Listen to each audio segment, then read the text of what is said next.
If you're a facilities manager at a university, you know students rely on the cafeteria for breakfast, lunch, dinner, and the occasional late-night snack. So when a dishwasher breaks down and dirty plates pile up, the mess hall can turn messy in the blink of an eye.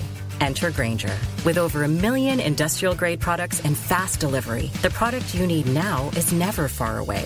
So you can turn that dishwasher back into a lean, clean washing machine. Call, click Grainger.com or just stop by. Grainger, for the ones who get it done.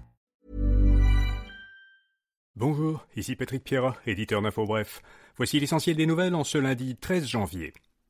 La course à la chefferie du Parti libéral du Québec débute aujourd'hui. Le parti désignera son nouveau chef le 14 juin, plus de 2 ans après l'annonce de la démission de l'ancienne chef libérale Dominique Anglade. Selon plusieurs médias, le premier candidat à s'être déclaré, le député Frédéric Beauchemin, a choisi de se rallier au favori, l'ancien ministre fédéral Pablo Rodriguez. Il est l'un des 4 candidats. Les autres sont Charles Milliard, ancien PDG de la Fédération des chambres de commerce du Québec, l'ancien maire de Montréal Denis Coderre et Marc Bélanger, un ancien avocat.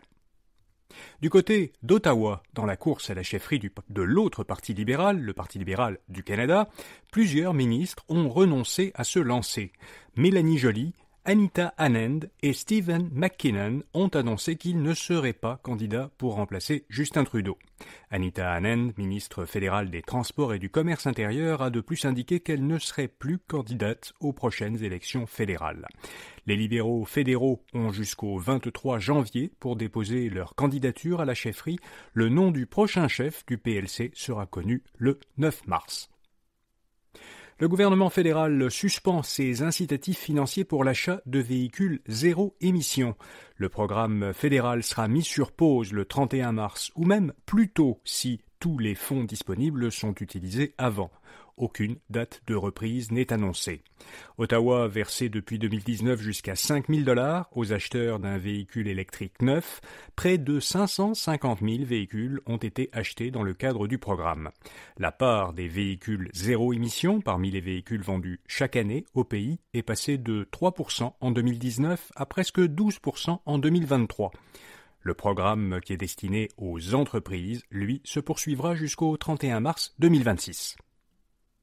Le prix d'un timbre augmente de 25 cents aujourd'hui. Cette augmentation porte le prix des timbres vendus en carnet, rouleau ou feuillet à 1,24 $ l'unité. Le prix d'un timbre acheté à l'unité passe, lui, de 1,15 à 1,44 $.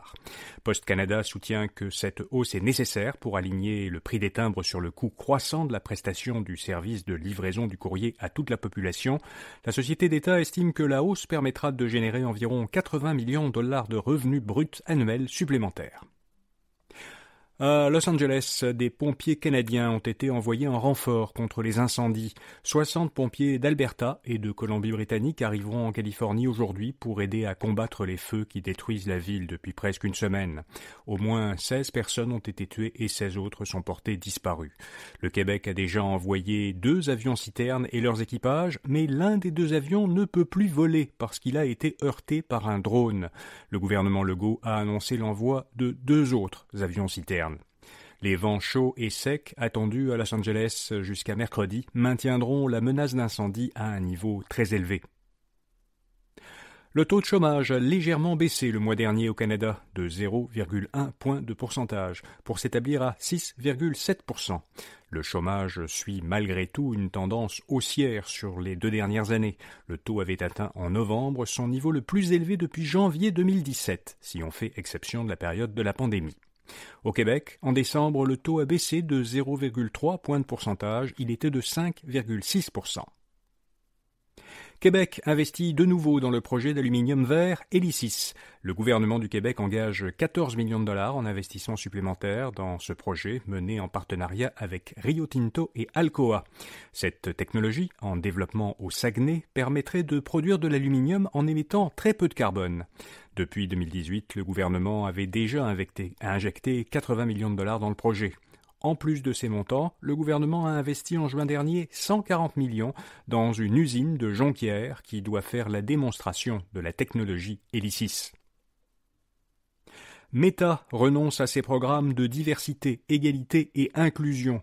Après avoir annoncé qu'elle abandonnait sa politique de vérification des faits, la société mère de Facebook, Instagram et Threads met fin à ses programmes internes qui visaient à favoriser la diversité de ses employés et de ses fournisseurs. Ces programmes étaient très critiqués par les républicains. Dans une entrevue avec le célèbre animateur de balado Joe Rogan, le PDG de Meta, Mark Zuckerberg, a affirmé que la plupart des entreprises avaient besoin de plus d'énergie masculine. Le conseil d'administration d'Apple recommande, lui, à ses actionnaires de voter contre l'élimination de programmes similaires, donc des programmes de diversité, au sein de l'entreprise.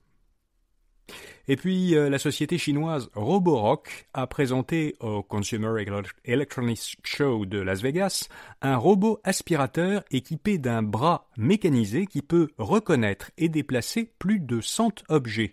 Ce bras pliable se déploie automatiquement dès que le robot détecte un objet de moins de 300 grammes qu'il est capable de ranger. Il peut par exemple placer un mouchoir en papier à la poubelle ou une chaussure dans un placard. Vous pouvez voir une photo de ce gadget à infobref.com. Voilà, vous savez l'essentiel. Bonne journée et à demain matin.